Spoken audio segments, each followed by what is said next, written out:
Oh, yes. This is the Hardcore Marketing Show. I'm Casey Cheshire, your host for this epic journey. And today's show, sponsored by Cheshire Impact, on a mission to help people maximize their use of Pardot and Salesforce. CheshireImpact.com. Bam. Hey, everyone. Before we get started with the show, I'm excited to announce two things. First is that my book, Marketing Automation Unleashed, is now live on Amazon. So go get it. The second thing is we have a new sponsor, Qualified.com. I'm going to tell you about them in the next couple seconds here, and also how you can get a free copy of my book thanks to them. So who are these people? Well, Qualified is the #1 live chat and chatbot platform for Salesforce and Pardot. Sales reps can have real-time, personalized conversations with who? Your hottest website visitors. So I want you to know, I don't just partner with anyone. I genuinely love these guys. And the platform, we use it at my company. Our sales team loves it. We've closed a lot of deals based on it, had a lot of great conversations with prospects too. So, a lot of marketing these days is what? Hurry up and wait, right? Fill out this form. And then if we pass you over to sales, maybe you'll swap 6 emails with them to find a good time to talk. But what if a prospect is doing research right now and they would chat now? Why not give them the opportunity? So the best part is your company actually decides what leads are worth a live chat. There's a lot of noise out there. You don't want to talk to everyone. So Qualified actually connects to Salesforce and Pardot, and it's able to pull in lead and contact information so you can specifically know if you're talking to a VIP, a VP, a decision maker. It's really kind of like magic. Now, if you don't know who someone is, well, what happens then, Casey? Well, that's when the bots come in handy. Chatbots can then ask questions to further qualify a lead, find out if maybe this is someone you do want to talk to. And they can book meetings while your sales team is out. And they can wake up the next morning with a bunch of meetings on their calendar. Now, here's the promo. If you are a company that wants to give your sales team this ability, right, to be able to talk to decision makers right when they're on your website, do this. Go to qualified.com and start a chat, right? They use their own tool, of course. Start a chat. Tell them that Casey sent you. If you have Salesforce Pardot, when you schedule and then do a demo, they will send you a free copy of my book, Marketing Automation Unleashed. Not bad, right? Well, it's only while supplies last. So hop on this thing today. And that's it for sponsors. Let's get to the show. All right. With that, we are live, and I am stoked to introduce our guest today, entrepreneur, marketer, author, thought leader, life hacker. The guy really understands what it takes to make sales and marketing successful. He's been actually named a top sales expert by both Salesforce, that has sales in the name, right, and Inc., author of multiple books, contributor to Forbes, podcast host. Holy cow, the whole show is just going to be introduction. Founder and CEO of Sales Hacker, acquired by Outreach, now the Vice President of Marketing at Outreach. Max Altschuler, welcome, sir. Thanks for having me. Man, you're so busy. You're doing so many things. Yeah, it's been crazy. I never really had, I'd love to say that I had all this planned out, like had this, strategy, Yeah. all that kind of stuff. But I think a lot of my career, I went with the flow. I always had a growth mindset, and I let that kind of, take me through some of the doors that opened. And it was like, Right. oh, wow, let's see what we can do here. Why not? Let's see what we can do here. Sick. 5 things I should have said no to, and learn lessons the hard way. But I think it's most fun way to do it, and in some cases the only way to do it, right? When you don't have access to the resources of the mentors or whatever you need. That sounds like a crazy journey. We're gonna have to get into the journey, how it happened, all that good stuff. But this is our marketing leadership series. This is also understanding sales and marketing alignment, really just smashing the myths on all these different topics. So I want to start the show off by passing you this thing. Hold on, it's actually kind of heavy. I've been working out though. All right, here you go. This is Thor's hammer. Go ahead, take that. You got it? Yeah, I got it. Cool. Hey, smash for me some kind of myth, bogus strategy that just drives you crazy. You want to set the record straight once and for all. Yeah. Biggest one is not everything needs to be measured. Not everything needs to be grounded in data. Lots of things are gut feel or understanding your audience. And really seriously about understanding your audience. you can sit there and go line up a bunch of agencies that are going to tell you, academically, here's how you should be thinking about this Right. solution or whatever it is, or positioning, or lead generation campaign or whatever. And you can, look at all the data from past campaigns and do all that research, and that's great. And you should definitely do your research and definitely make sure things are data backed. But sometimes, you don't need it. Sometimes, not everything has to be. I'd say 80% is a is a Mm, is a good number. 80% of stuff is probably data backed, and then there's got to be that 20% that's like I get my customer. It's a gut feel. right. Yeah, I see that. It's like this analysis paralysis. Where does this come from? And how does this happen where we get stuck where we don't want to do anything unless we can find a data point on it? And Um, well, where does it from? Being able to justify why you did something when it fails. I think yeah, yeah. marketers feel that they have trust from their organization the way that they probably should, and there's a good reason for it, right? It's the shortest tenured, uh, you know, title Yeah. function. And, So and it's you're in it now. You nervous? no, not at all. No. But I do more. I'm probably 50% marketing, 50% sales. And they say the death of the CMO is the CRO, right? So I'd like to say I'm in a pretty good position in between the integration of sales and marketing. But I do think that for most VP of marketing or CMOs, marketing leaders, they've got to hit a revenue number and they've got to be able to justify the decisions that they make. And for larger companies, a lot of times it's about keeping your leader happy. And so, like, what's the best way to do that? Oh, well, here's the data that says this is the right thing to do. And they like to be able to justify those things Yeah. in that way. So if you say to somebody, "Oh, I just went with it because I thought like that's what our customers needed, and it didn't work," then your ass is on the line. Yeah. Hey, here's all the data I collected and it didn't work, but like I did all the work up front. Then like at least you've got something to fall back on, which is like, hey, it wouldn't work for anybody. Look, we did all the research, we did all the digging. I think the key is to understand what things do you need to be data backed, or done from an academic perspective, and what things are done from a gut feel and an understanding of your customer base. How do you draw that line of what needs to be data backed and what's that gut feel? The 80-20 line.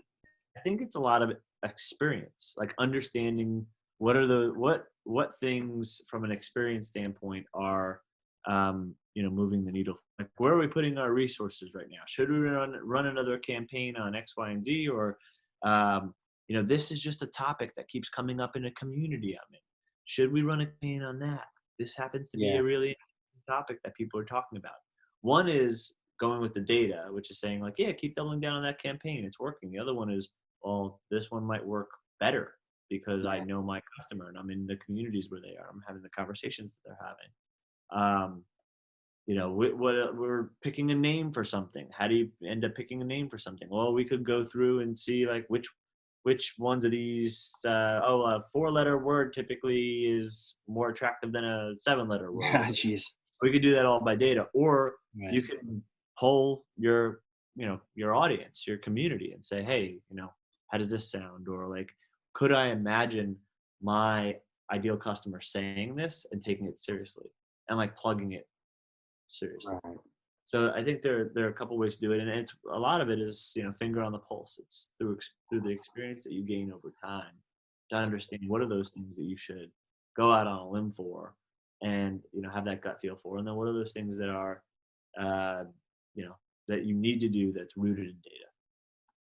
Yeah, I mean, makes sense, right? I mean, there's something, especially if you're trying something new, you may not have data on that. Like, I don't know, never done this before, but it seems like our customers really like these community events, and maybe we should do one. Field events is a good way is a really good bucket for this. It's like, well, I can understand how effective a conference might be for us by asking other partners what kind of data they have, by Oh, yeah. asking the actual vendor, what percent of your audience is X, Y, and Z, and those are all great ways to make a data backed decision. And for field marketing, you're going to make that probably more than 80% of the time. You're going to say these guys have our target audience, and our partner vendor has done really well there. we've got all the data we need to say like we should do this event. But Yeah. there needs to be a subset of your budget where it's like, these guys are up and coming. They've got a really good voice. It's not exactly like the target audience yet, but it could be really interesting and influential to our target audience. Like, let's test this. And that's why you have to take a sliver out of your larger field marketing budget to do those tests to see if there's something there. And makes it even more important to nail it with the other 80% that you do spend. Right. Yeah. Yeah, the part you can measure, like be sure that you're using the data properly to make sure you're good so that you can afford to have the 20% test that you're not sure of just yet. Yeah, exactly. It's cool. And I can see where the cover your ass kind of thing, the CYA, where it's like, well, I did some research, and it's like a little lifeline to say that at least you did the research instead of just going off a gut feel. But I don't know if any of the major unicorn sites that we know of today were, research projects, or if that was just kind of like, let's build a website or a service and try this out. Yeah. Yeah. I think I think some of the best marketers that are out there definitely throw some stuff at the wall, and they intimately know their Yeah. customer. And then there's the what I see a lot of times is like newer marketers that come into organizations that don't know the customer yet, try to do things too quickly, and they miss because they don't know the customer yet. I was Yeah. on Twitter the other day, and somebody was like, marketers don't in the first quarter don't redo the website. And it's like the thing that like VPs I saw that too. Yeah. and CMOs want to do that every time. Every time it's like, all right, we got to do the site. And the reason that they want to do it so fast, I believe, is that it's a something that's tangible that they could point to the CEO or the board and say like, look, we're making progress. Right. But they don't know their customer yet. No. So they have to wait. So it's this balance where it's like, hey, you want to show results. Things are happening quickly in marketing, and that's hard to do. It really is to show like a tangible result that quick from something that you've done in marketing. Like you could drive pipeline, but that might not turn into revenue until, a couple quarters down the road. So they all look to doing the website first. They don't know the customer yet. So, Related to that is that, or change out their tech stack, right? Let's do a new marketing automation platform or a new, that's terrible. this as like a tangible, oh, well, we migrated all these, busy work, but to your point, you don't know the customer, and there's got to be some kind of danger going too much for that ROI too soon, right? Like, does it make just for gross marketing, or like icky? Yeah, I don't know. Typically, it's the site still has a lot of A/B testing to do and a lot of work to do and a lot of messaging changes to do and all that kind of stuff. So it ends up being a much longer project, a much more expensive project than if they had waited. So, you still see that happening. It's clockwork. Yeah, makes sense. A couple times now you've mentioned that really people go astray. They're going down the wrong path, and then really what they should have done, like 4 or 5 times now, is like understood who their customer is, gotten to know, like step number 1, get to know who your customer is. How do you approach that? How do you get to know the customer day 1 to 90 on the job kind of thing? Yeah. It's tough. I think everyone. So I'm a big community guy. So I think every company should have their own customer community, and that should be like their kind of single source of truth type thing for their like how their customers, how their prospects are thinking, feeling. You name it. I also think that every marketing organization is now a media company, and one of the strongest things you can have is an evangelist / like thought leader internally. Their job is literally customer development, and then taking that customer development, coming back to the organization, and then figuring out how to build research on top of that. So whether it's data from your platform or running like benchmarking survey reports based off what customers are feeling. So for example, you can go back to your customer base after you hear, right now, perfect timing, COVID era, we're all work from home, we're all scared about the economy, all that. You can understand what customers are feeling about COVID by speaking to your community. Then go out there Mm. and do a poll or like a benchmarking survey, 5, 10 questions where you ask your audience and your prospects and everybody what they're feeling about something, then come out with a report based on what your audience is feeling. Now you're creating thought leadership for your brand, but also some of the things that you've learned being an expert or a leader in the space. So for example, at Outreach, we can couple the fact that people are going through a tough time right now and they're having all sorts of pains because of that with some of the great ways that companies are responding to those pains. So we can go out and talk to our customers, see what they care about, what they're thinking about, bring it back to the rest of our base and our prospects, ask them to chime in on the questions, create a report out of that, and then supplement the report with, oh, people are worried about changing their messaging right now and they have to roll it out quickly to the entire team because there needs to be a more empathetic message. And then we can supplement that question and those responses with like, oh, here are the best practices that we're seeing that people are doing while using our product. And you don't have to be using Outreach in order to get the benefits out of the answer to that question. But Right. when you read it, who the source of thought leadership is, whose brand is behind it, and you know where to go when you're ready, when you have budget and you want to take it to the next level. And so I think that's like a key thing right now is having somebody on staff whose job is almost, thought leadership and evangelism, but they're the ones talking to these customers. And we have Brooke Simmons right now who does, she's director of enterprise strategy, and she's kind of taken that role, moved over from customer success rep. And I mean, it's super powerful. The conversation she has with enterprise customers that then formulates the strategy that, we can go to market with. And it's this like beautiful feedback loop that happens while leveraging and building your brand, in thought leadership. So, And she asked like one-on-one questions with these enterprise. yeah. And she's, she runs our customer advisory board, so we get, a lot out of that. So going back to the original point is, if you want that touch, that's a great way to take it to the next level, is to not only have the voice of your customer, but to turn that into something that powers your brand. Total sense. Makes total sense, right? Not just getting the voice of customer, but then leveraging that into content that you probably really need on the marketing side. And then that's content people want to read. Yeah, and that helps with brand and messaging on the product market side of the house. And that also helps with demand gen, because they create content and use as a lead magnet. And demand gen's worthless without content, without something to drive to. So you need the value drivers, and this is a great way to create like original value drivers. That makes total sense. Has Outreach done some of those lately? Those different surveys and polls.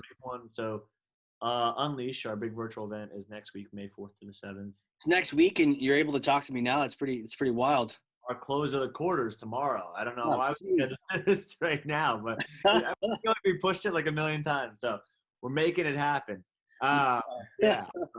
I'll be working till midnight the next got to close those deals, man. Got to get that stuff pushed over, and then you got the conference coming up. Man, things are hot right now. Yeah, it's great. Yeah, it's good. I mean, when you're in this economy and everybody's losing your jobs, I will never feel bad for being overworked. 100%, right? Like, sign me up. I'll work late. No worries. We're hustling here, but yeah, we've got the reason I brought that up is because we've got a benchmarking survey that we're doing a fairly big one, robust one that Brooke's running, that's going out that whole week. So our enterprise strategic teams are running that. So we'll have a big report for our customers coming out very soon. And then we have a couple other webinar series and things that we've done around this already. In-depth blog posts, which we use it for lead gen content as well. But this is the report ebook that'll be a much bigger asset for us. Got it. Tell me about the event coming up. Who should attend? What's the URL for it? All that jazz. Yeah. What's the URL? I think it's go to unleash.outreach.io. That was for the big conference. I think it'll redirect to the virtual event. But we do a 3,000 person sales conference every year in San Diego. It was supposed to be 3,000 this year. April 7th to the 9th, but we had to cancel it due to Yeah, COVID. right. Next year we'll go for 3 to 5,000 based on the growth of um, our customers and our database. But yeah, we've got an amazing sales conference that we do. We're taking it online called Unleash, and it's all about the most innovative tips, tactics, tricks, strategies, everything you can deploy for modern sales organizations. So we've got Kelly Wright and Elisa Fink are one of our keynotes doing a session, and Kelly Wright was the EVP sales, ran all sales for Tableau, and Elisa Fink was the CMO, ran all marketing for Tableau from about 0 to 1.2 billion in ARR. Wow. So $15 billion exit to Salesforce. They did pretty well, but they're going through their kind of whole playbook and what they did. And Elisa, I've gotten to know very well. She's been a mentor of mine, and she's advisor to Outreach, and Wow. she is a wealth of knowledge. I mean, she's got so much, and she's just a cool person in general.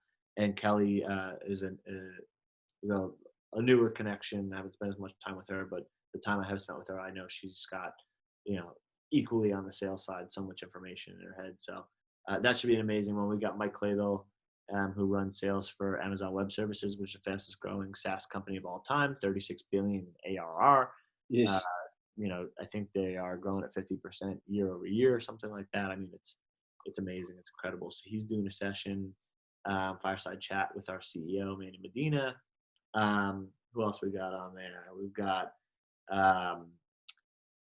ops and sales leaders from Zoom, Nice. Adobe, Cisco, Facebook, AT&T, a bunch of our customers chime in as well, and it'll be content again on how to do lots of different things within the sales process, from ops, management, leadership, and even individual reps. And it's not like how to's on Outreach. You don't have to be an Outreach customer to get value from it. Sick. I wonder, what was it like to make this transition from in-person event to virtual? And when did you make the call? Like, we gotta do it. Is this a cursing show or no cursing show? No, you can definitely. This is marketing therapy. It was a pain in the ass. Yeah. We spent 9 months planning a 3,000 person conference in San Diego, and it's it's the big morale builder. It's the big, closer for us. It's huge for the company. I mean, it's our biggest marketing initiative by far. And we got back from London. We launched our London office. We got back from London the last day of February, and we saw Corona coming, and it was coming quick. And we were like, there's no way we're going to be able to throw a conference in 5 weeks. Mm-hmm. And so we made that call a couple business days later. I think we got back on a Friday, and the next Tuesday we announced that, we were going to have to cancel the show and turn it into a virtual event. And, now that it's been going for a little while longer, like, I'm not sure any conferences are going to happen until maybe this time next year. So like June of 2021. Really? You think that long for the in-person? Yeah.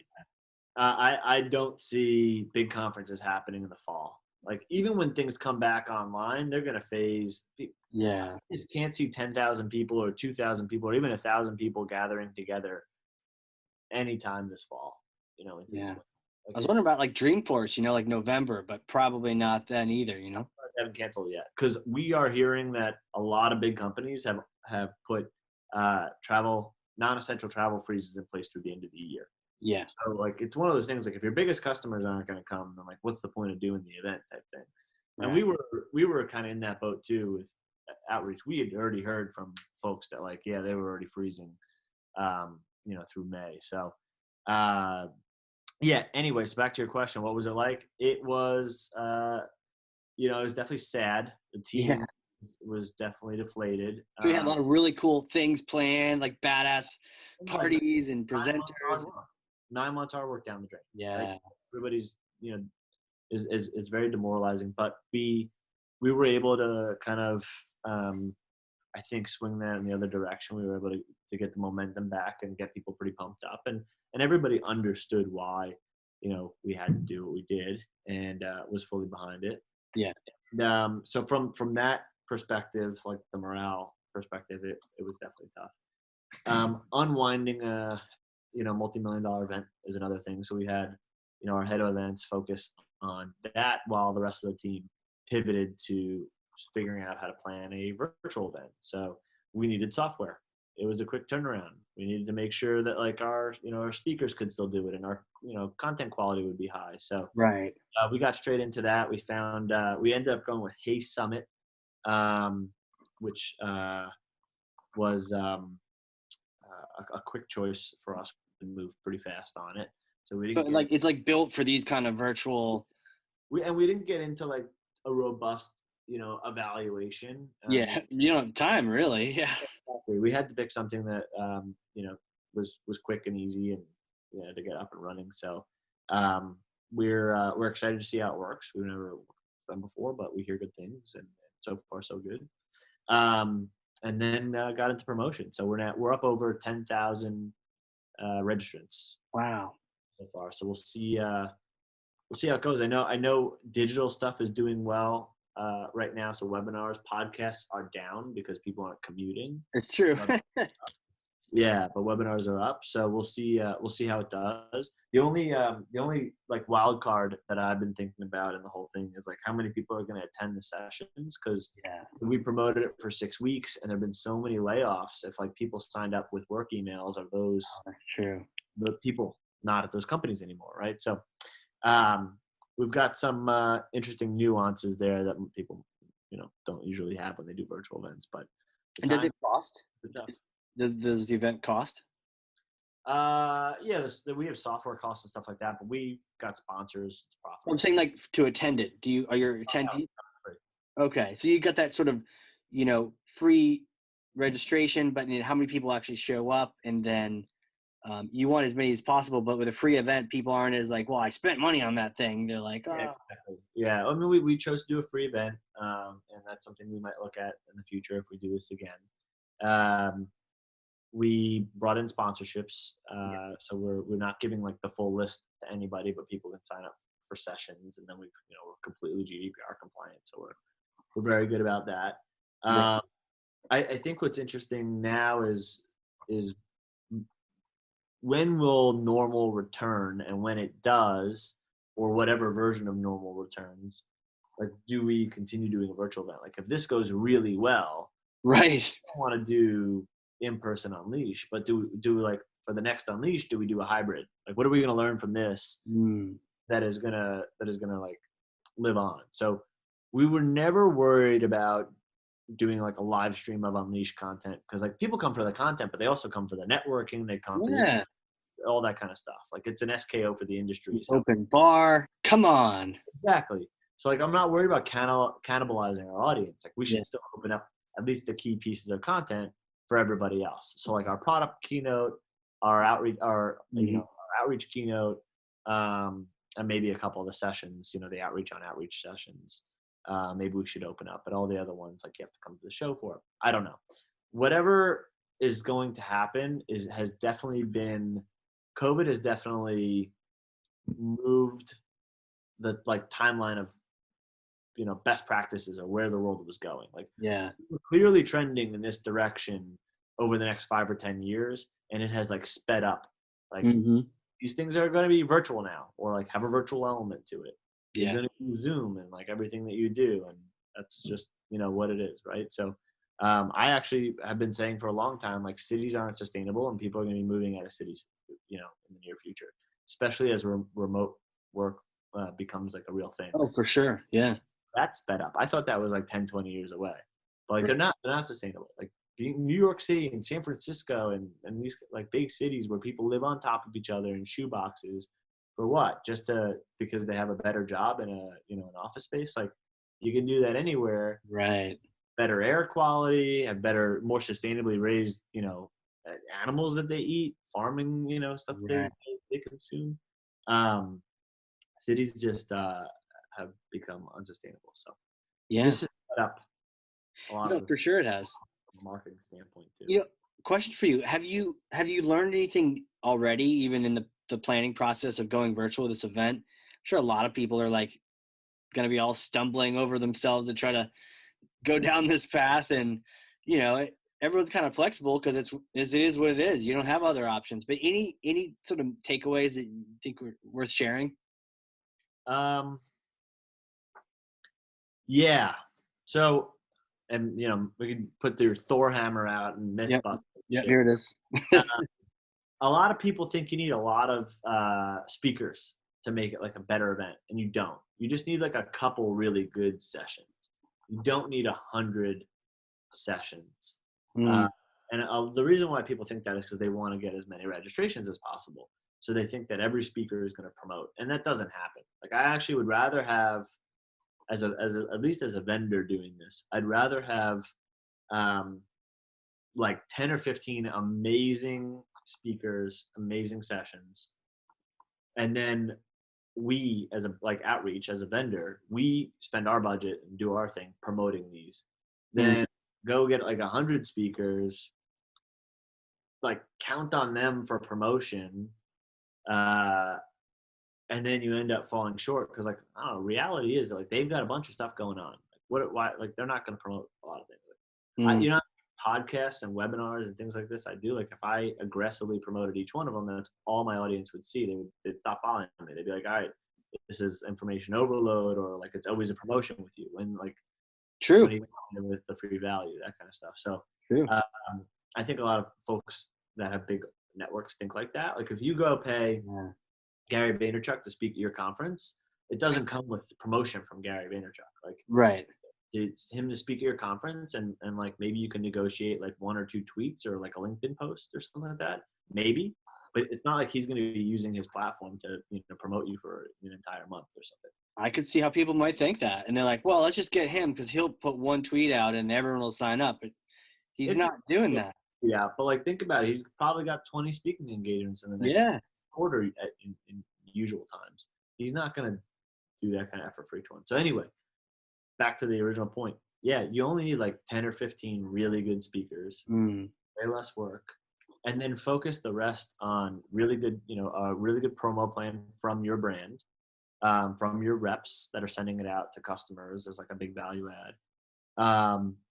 And then spend the rest of the time on what are the other engagement things that you can do. Like, so we have a Slack channel that's Mm. going to be active the week before, the week of the event, and then a couple weeks after for attendees, so they can like network and talk in there. And in that Slack channel, there are going to be AMAs happening. So like if there's on-demand content, we're going to set a time that like at 2 p.m. on Tuesday, the speaker from this on-demand session is going to be in there answering questions for an Oh, hour. that's cool. That's really cool. So there's like this separate Q&A session. You could like go watch their on-demand session and then pop into the Slack at 2 on Tuesday, and you can ask them any questions. Like, you said about this, piece that, X, Y, and Z was going to happen, but what if you sell to this audience? They can get clarification, so that if there was a more blanket statement or a general statement or something that might not work for them, they can, they can dig in more. So I think there has to be a level of, some kind of networking, but also engagement with the speakers.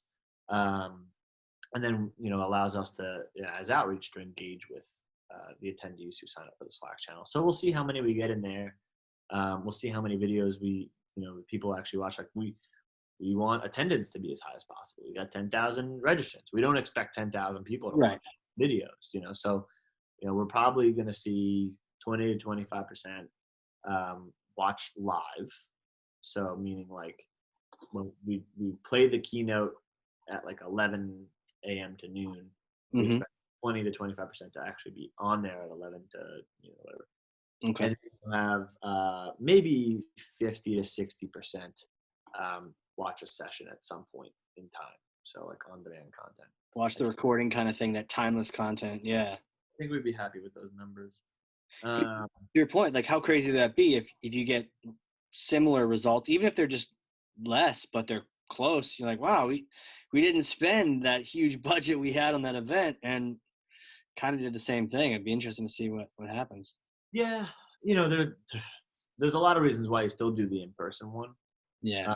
And there are a lot of things that we're not going to get out of this. I mean, that was the biggest thing about an in-person conference is we invite executives from that were in or closing or like big expansions, and they get time with our executives. And Yeah. we sit at like a big boardroom and get to talk with them and meet them in person and show them like what the experience with outreach is all about. Right. As we as we continue to scale, there's going to be bigger and bigger players getting into our space that are going to spend way more money than us on similar things, and Yeah. our moats will be our understanding of the customer and their workflow as number one, and number two is going to be the community and the experience that we provide to people who are dedicated in the space. So if you're a salesperson or a sales ops person, and you're going to go to one event a year, we want you to go to Unleash. If Right. you're going to follow content religiously and go to one site every day, we want you to go to Sales Hacker. Yeah. And the experience that you have with our brand, that like when it comes time and you go to a new company and they say, hey, we're going to choose between outreach and somebody else or whatever, you're like, oh, we got to go to outreach. Like, Right. oh, yeah. It's like, oh, they're a little bit more expensive. The product's much better. But like the experience is amazing. Like, Mm. you want to be a customer, right? You want to be part of it. You want to feel like you're part of that story. And that's why Dreamforce is so big. And I think there's also a gap right now with Salesforce, which is when you try to be everything to everybody, you like aren't anything to anybody. It's like, right? So Mm. like, if you focus too much outside of sales as a business, then like the salespeople don't actually feel special anymore. That's a good point. That's a really good point. I mean, the core of it is sales, closing deals. Yeah. But then there's all those other things when you start focusing. At least I love hanging out in the marketing world, and that ties in. You're part of the same revenue team, but when you just keep extending and doing more and more things and gobble up more companies, it can be a challenge. You don't want to make your sales team feel like they're forgotten. Definitely. And the people that go to the event, I mean, it used to be a sales company and a sales conference. It's called Yeah. sales, right? But now it's Customer 360. They've got Tableau and MuleSoft and all those types of things. Right. Um, Who goes to it, right? And then it's already packed and already exactly. jammed. It used to be this like sales conference for salespeople, a big one. Everybody in sales went, and now people are like, oh well, it's not really all for sales anymore. So like, oh, we're gonna skip it this year because Right. sales one or something like that. It's like we want to take that space. Interesting. And maybe Salesforce will start to refocus on things for different niches of their audience. But Right. I don't know. They're a great marketing business and always have been, and respect a ton of people over there. So I'm sure they'll figure it out. But we feel like there's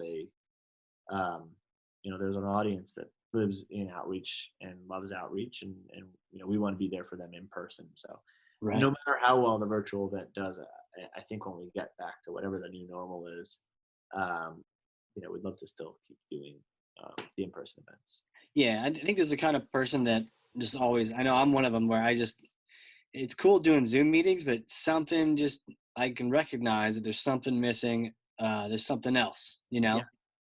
And some people are totally cool with it. Hey, stay at home. I don't know if you've seen the different, where you've got an introvert and extrovert living together, and introvert's like totally happy, like, oh, we got extended another month for the quarantine. Sweet, let me pull up Netflix. I'm all over this. And then the extrovert's like, oh my gosh, I'm like, you want to play cards? Like, I need some human contact here. So I think there's just kinds of people. And it's funny because if before it happened, I would have been like, oh man, I'd love to get off the road for a month. Right. Now that I'm in it, I'm like, oh man, I would happily get on a British Airways flight to London right now. Yeah. Which I hate British Airways, but yeah. Right. I'd even go to New Jersey. Yeah. Yeah, that's nothing else. New Jersey. That's the only one I can throw out there. Everyone else, I'd be happy to go to anytime. But even now, I will go to you, New Jersey. I will go to your shores. Just get me out of the house. Yeah. Well, hey, question for you. I know we're all kind of focused on the here and now. What's your thought on just the future? I mean, we've talked a little bit about it now. Maybe it changes, maybe not. Is there anything that's exciting you about the future? How are you sort of like mentally wrapping yourself around the short term and like the long term? Well, yeah, I mean, there's a lot of uncertainty. So nobody really knows what the future is going to hold and when this thing is going to not only reopen, but, start bouncing back. And there'll be the beginning of the bounce back, but when are we going to get back to where we were? I don't know. I mean, a lot is going to change. I think there are some really big companies right now considering closing a lot of their offices. What do we need the Yeah. space for? People are onboarding just fine remotely. Yeah. And that's gonna push, like we talked about before, push people out of cities. Why am I paying this ridiculous rent? My office doesn't need me in the city anymore. Oh, Right. all I do is smell gas fumes from the cars I buy, and it's not exactly sustainable. So I do think it's going to open up a lot more of the country, which is Hmm. really interesting. And probably keep people on the ground more, so less travel, which means less face-to-face time, no matter what. Which means you're going to have to find ways to supplement that. Yeah. So the two things that are probably hurting the most from any company right now are rep onboarding, which is notoriously been hard to do remotely. People want people on site to get on board. 100%. And then the other thing is trust and rapport. Yeah. So people do field marketing events, and people do field sales and like face to face. Like hey, you got to get on site. Have you been on site yet? They go meet them face to face because it builds that trust, it builds that rapport. So Right. what are the ways you can do that now? So SDR onboarding and sales onboarding. It's about building a really good plan through sales enablement. It's about having a stack that is set up. We drink our own champagne, so outreach gets people onboarded very quickly. We use a couple different things from the enablement side of the house, but making sure the tech stack is there, making sure IT is working to send out fully loaded laptops and everything else that people need to work from home, Yeah. uh, and that Okta is set up and all the other things. And then from there, it's about setting up your reps with their pods with other reps so that they can learn from people on the fly. Right. We have role playing. We have other things that we do to keep people continuously up leveling and learning, so they can be onboarded and ramped as fast as possible. So I think that's one of the things that will be refined over time is Hmm. rep ramp and onboarding, because that's not going to be in person for a very long time, and it may never need to be again. And then there's the trust and the rapport side of things. So I think referral selling will become a pretty big topic. Leveraging your VCs, leveraging your board, leveraging your current customers, leveraging Hmm. uh, current and past employees, even as long as they're obviously happy. But Right. figuring out ways to get into companies with kind of like this pre-built trust and rapport, um, is going to be the future, because it's going to take over for what you're missing, not being able to build that trust and rapport um, when you could have in the past. Yeah. I, I can imagine, more and more video too, just trying to show our honest faces to our honest customers, and where maybe people were shy earlier. Now it's kind of like, well, what else do we have? You need to have another level higher of communication than just a phone. Yeah, executive alignment will also be key. Yeah. So I'll have to find ways to do that. And then this Zoom thing is not sustainable either. Like I can't, this like 9 a.m. to 5 p.m. back to back Zooms. Like I can't stare at a screen this long. Like, I know, right? so everybody's trying to reconfigure their schedules to understand how they work best. I think that'll be the future also. Not everybody's going to work 9 to 5. Even 8 hours, 5 days a week, might not be a thing in the future. So Hmm. one of the things I'm doing right now, and we've got an 8-month-old, and it's just me and my wife. And obviously, there's no way for us to get help or a nanny right now because we're not letting anybody in the house for good quarantining. Yeah. But I'm doing 9 a.m. to what am I doing? 9 a.m. to 4 p.m. Monday, Tuesday, Wednesday, and then 10 a.m. to 3 p.m. Thursday, Friday as my like on and meeting hours. And then I have once I put everybody to bed at night, I go back on for like another 2-3 hours. Oh, So right. it works pretty well, and I can provide support in the morning and provide support in the afternoon, to the wife and the baby, and then I can get back on when everybody goes to sleep and finish my Yeah. day. I think that's going to be the future as well. Kind of everybody's going to work remotely. Well, it's like, why stop there? Like, people should be able to work in the way that they work best, not like dedicated hours. The only things that overlap for are, certain number of meetings per week. Right. Is that Yeah, I've definitely sensed that difference and that change where it, I'm on more meetings now. I feel like than more Zooms than I was before, and I was our company's remote anyway. So, but somehow more of that's happening and less phone calls. And you're right. You could easily work yourself, 7 to 6 and be like, what am I doing? And you're still at your home and nothing's really. So it's kind of figuring out how to adapt to all that. yeah, it's a lot. That's for Yeah. sure. Yeah, it is. I found my daughter, she's giving me tap dance lessons. It's a way to do like a father-daughter thing. And she's like this strict teacher. And so every morning before work, I'll do that with her. Come to find out it's actually a workout too. I'm like, do you sweat as much in your class? But then time with the son in the afternoon, but at least trying to block off some things. If I'm going to be home, might as well, make the use of it kind of thing. I got like a pair of 15-pound weights right here. I like sit here, be on Zooms. I'm doing my Yeah. steps right now, so I crank out over here. I switch from like standing to sitting, then I can go outside for a little bit. Right. As long as I have sunlight, I'm pretty happy. And we're riding this thing out in Scottsdale, Arizona, so it's been sunny, but it's also been 105 degrees Jeez. outside. Uh, So hot that nothing can live outside. yeah, well, hopefully it's killing the virus. That's for sure. Right, man. Well, who are you, man? Like, who is Max? Like, take us back to like the little Max days. Who are you? How'd you become this like sage of all things sales and marketing? And what was it like growing up being you? Yeah, grew up on Long Island, Syosset, Long Island. The good thing I My didn't say, you didn't say Jersey, because then we would have like this awkward moment. Well, I got like close to the accent. Yeah, so you're close, but I wouldn't live back there either, so it's okay. I don't. I graduated high school at 18, and I applied to college, and I only applied to 6 colleges in the southwestern United States. So Hmm. I'm not a cold weather up north. I mean, getting me on a plane to go to New Jersey or Long Island or anything is not my cup of tea anyway. So you're good there. But yeah, so I grew up out there. My big thing was hockey. I was a big hockey player growing up. Nice. What position? Defense. Yeah. Oh, so you're skating backwards all the time.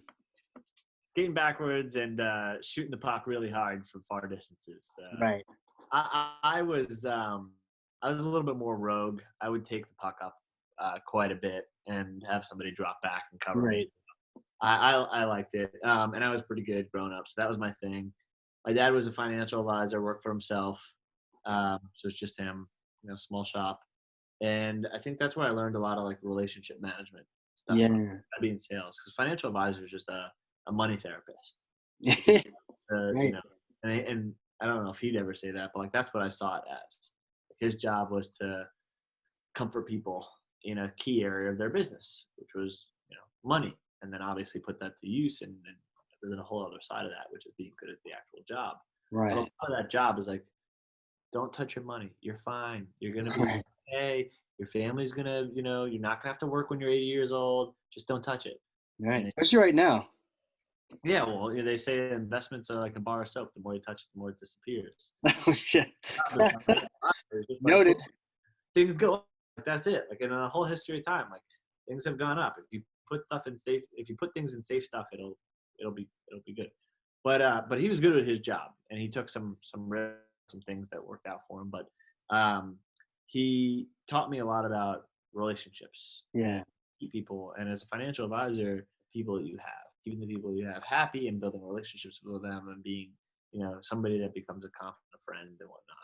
And so that's how I look at it. So I guess I always had this ingrained in me from a young age where, he taught me a lot about relationships, a lot about, in that case, sales and how people work and the psychology behind how people make decisions and things like that, whether he meant to do it or not. I played hockey, and the reason why I brought this up is I played hockey growing up, and we have travel tournaments and things like. So spent a lot of time in the dad, and he'd talk to me about work. He'd talk to me Right. about what he did. So I think I picked up a lot during that. So that's Little Max. That's where I ended up. I was also always an entrepreneur. My dad worked for himself, had his own shop.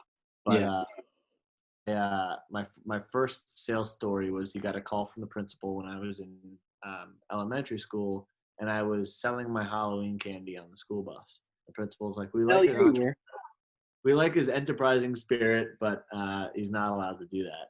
So kids would get money for school supplies from the school bookstore. Instead, they were spending it on Skittles and Milky Ways and Snickers and stuff that I was, picking out of my Halloween candy bucket. And when I'd go trick or treating, I'd get all my candy, and my parents would put it on top of the refrigerator during the day. But I knew how to climb up on the cabinet and take it off the top of the refrigerator. So I'd take a handful, put it in my backpack, and sell it on the bus. So that was pretty funny. So anyway, graduated college, started a bike share program at Arizona State while I was finishing up school. Won a business plan grant through the university for that. It would have been the first bike share program in the U.S. They had them in like Barcelona and London and Paris at the time, but we just thought Arizona was flat. It was hot. They weren't making good use of the far parking lots, and people wanted to use bikes, but they didn't want to like bring them in their cars. So there had to be an alternative there, and it was a sprawling campus. 75,000 students at the time. Now it's about 120,000. It's the largest university in the country. So it's hard to get around. I mean, you could park if you parked in the far lot because that's where your parking pass was, and your class was across campus. You had to get there a half hour early to walk across campus. Oh, wow. So, bike share program would have been great. Didn't work out. Nobody was giving 22-year-olds that kind of money in 2009 after a recession. So right. Started another business called Last Call Social, which was capitalizing on the whole trend of Yelp, Foursquare, Facebook for Business, and all these businesses needing social media accounts. Started that business, ran it from Nicaragua and Costa Rica had a great time, but then realized we needed to get real with life. To a job at Udemy, which was an online education. Did you have like frequent trips down south, business expensed trips to like Nicaragua and? Well, we'd live there, so we just like straight up live there. Our goal was to make American money while living abroad. Our whole goal with the business. So we started this business. We knew we could run it from anywhere, charge people in the States American money, and then you live in Costa Rica and Nicaragua. So if you're charging a client like $5,000 a month, and you got 5 of those, and you're making $25,000 a month, and it's you're down there with like you and 3 of your friends, you can live like a king. Yeah.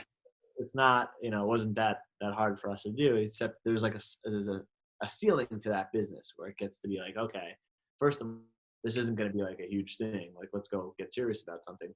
Second of all, like we were drinking a lot of coffee and then a lot of alcohol. It was just, it was fun. It was 5 months of fun. I was 23 or something like that. Jeez. 22. Parlayed that into a job at Udemy, which is an online education marketplace. They just raised it a $2 billion valuation, but I was like I think it was the 8th employee or something like that, 5th in the US, and we had like 3 in Turkey. And built out the sales side of that marketplace. So I was in charge of kind of building our initial sales process, hiring out the team. Wow. And that's kind of where I cut my teeth and made my name. I didn't mean to. I was just doing some really hacky stuff. I looked at all the sales processes that are out there. I was like, why does it have to be that way? I augmented the sales process with a lot of technology, virtual assistants in the Philippines as my SDRs. We were one of ToutApp's first customers, which was like an early sales engagement platform that no longer exists. We were using a lot of these like hacky data sites that gave us everything that we needed. We were scraping sites with Python to go pull information from, let's say, like all the best-selling authors so they could teach courses online. And then I started writing about the stuff that we were doing, and people started taking note. And our growth was good, so founders and other VCs kept coming to us and how we were doing it, and our founders kept pushing people over to me. Right. So I built a team for myself doing that. I called Sales Hacker, and I started and then eventually did a conference, and then eventually that turned into meetups in 32 cities globally, and a publication online, and a small and we did a big conference, a joint conference with Salesforce. So we're the only company they ever did that with. And then I ran the SaaStr annual for the first 2 years with Jason Lemkin. Yeah, that was for me. And like I said in the beginning, this never really had like, oh, I'm going to go in this direction. I'm going to do this thing. It's a cash flow business.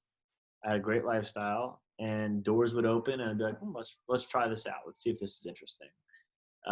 So just kind of meandered around, and then in 2018, I had started doing investing, angel investing, and advising for companies during Sales Hacker, and my first check to Outreach.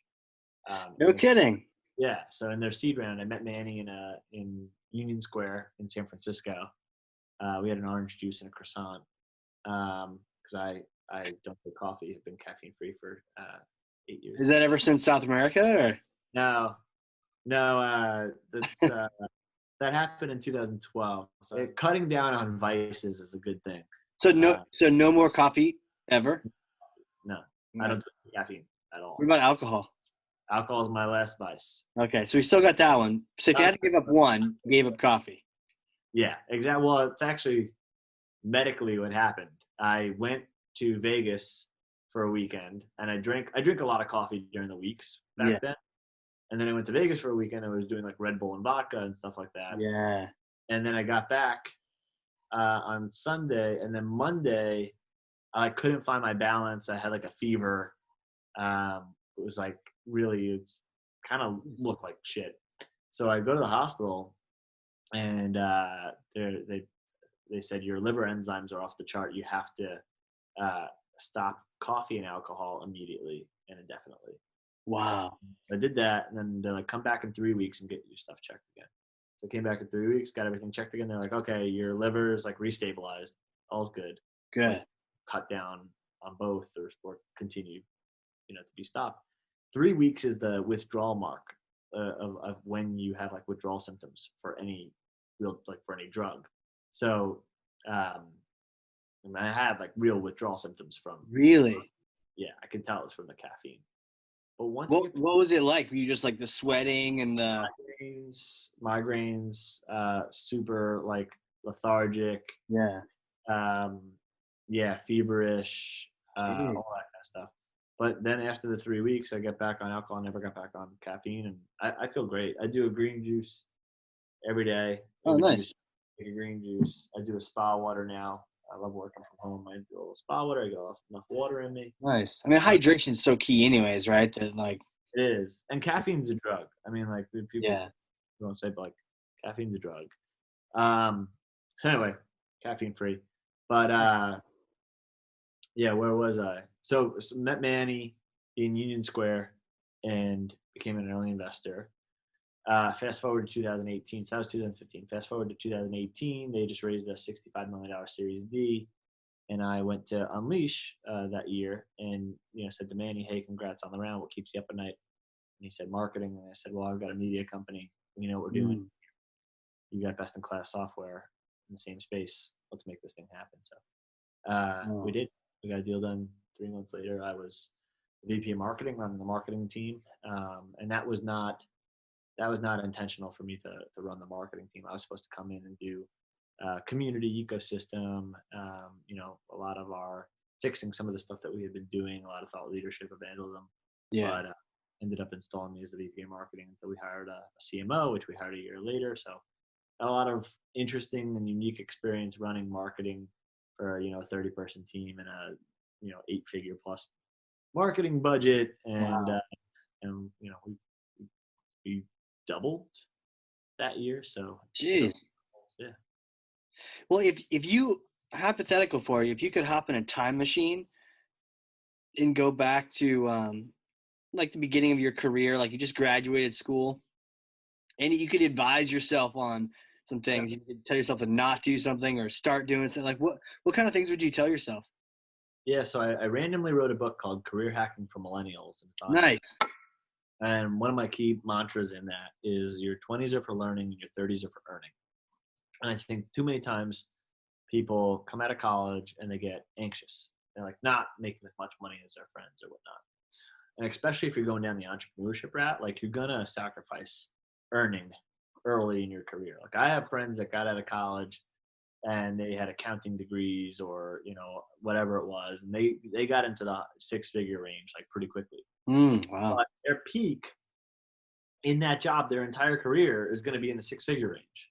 So like you can do that if you want to, or if you go down the entrepreneurship route, or you want to be an executive at a startup or something like that, then you got to get in and learn, and you've got to optimize. Yeah.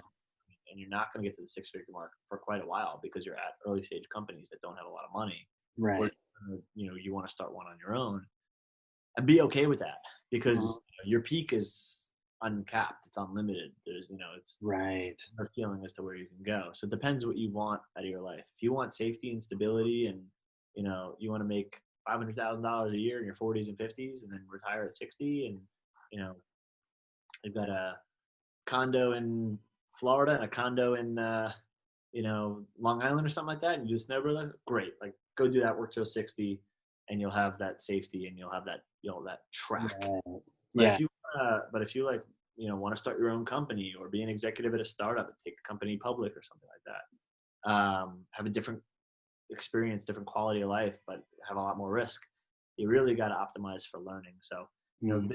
biggest decision I made in my entire career was getting that job at Udemy. My first salary was it was like $30,000 a year, but I learned so much from being there, from being in an early stage company and seeing how the saucer was made, because I knew I wanted to be an entrepreneur. So getting in there, seeing how it's done, and then being able to do that on your own later was an incredible experience and route for me. And I wanted to take some risk. I didn't have I don't want to be working in my 40s and 50s because I have to. I want to be Yeah. doing it because like I want to, and I'm doing cool things, fun things that like I like doing. And then my dad made a big impression on me, taking me to all his hockey games, driving me around. I want to do that for my kids too. Yeah.